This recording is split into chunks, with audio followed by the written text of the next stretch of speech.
اللہ کا عرش پہلے آسمان پہ آ جاتا ہے اور اللہ کی طرف سے اعلان ہوتا ہے حل من سائل فأعطیہ، کوئی ہے مانگنے والا کہ میں اسے عطا کروں، حل من مستغفر فأغفر لہ، ہے کوئی بخشش کا چاہنے والا کہ میں اس کی بخشش کروں۔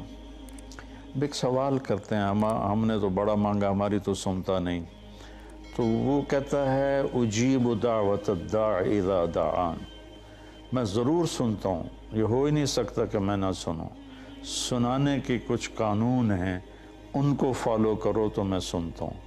مثلا کسی کی کمائی حرام ہے تو اس کی دعا رک جاتی ہے، سنتا اس کی بھی ہے، لیکن دعائیں قبول ہونے کے لیے ایک حدیث یاد آ گئی۔ ایک صاحب نے عرض کی یا رسول اللہ ارید ان تستجاب دعوتی، میں چاہتا ہوں میری دعائیں قبول ہوں۔ آپ نے فرمایا اجتنب من اکل الحرام تستجب دعوتک، یہ بڑے زمانے بعد مجھے یہ جملہ یاد آیا۔ آپ نے فرمایا حرام کھانا چھوڑ دے تیری دعائیں قبول ہوں گی، رزق حرام چھوڑ دے تیری دعائیں قبول ہوں گی۔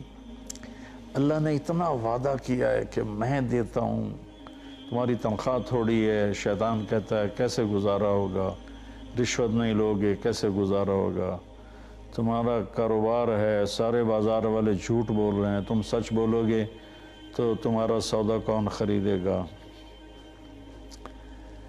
تو اس سب کا اللہ نے کہا الحمدللہ رب العالمین، میرے بندوں گھبراؤ نہیں، پالنے والا تمہارا اللہ ہے، صرف تمہیں نہیں پالتا، کل کائنات کو پالتا ہے۔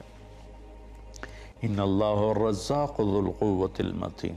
قرآن شروع کیا الحمدللہ رب العالمین، قرآن کو ختم کیا قل اعوذ برب الفلق، قل اعوذ برب الناس، رب پہ شروع کیا رب پہ ختم کیا، کہ اس میں ہمیں بہت دھوکہ لگتا ہے کہ روٹی کہاں سے کھائیں گے، بچوں کی فیسیں کہاں سے دیں گے، تو رازق اللہ ہے۔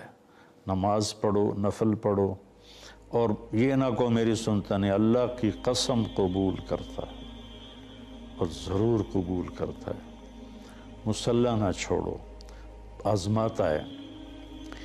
ایک دعا میں 10 سال مانگتا رہا، دعا نہیں چھوڑی، اور ہمیشہ یہ کہتا میرے مانگنے میں کمی ہے، دینے والا بہت کریم ہے۔ 10 سال کے بعد جا کر میری اس دعا کی قبولیت کے آثار ظاہر ہوئے۔ ہم 2 منٹ کی مانگتے ہیں اور وہ بھی آنکھیں اوپر ہوتی ہیں اور آمین آمین، وہ مولوی صاحب رٹی رٹائی دعا مانگتے ہیں، وہ تو دعا ہی نہیں۔ جو فرضوں کے بعد دعا کی جاتی ہے وہ تو رٹے رٹائے جملے ہیں، دعا کیفیت کو کہتے ہیں، نہ کہ چند الفاظ کو۔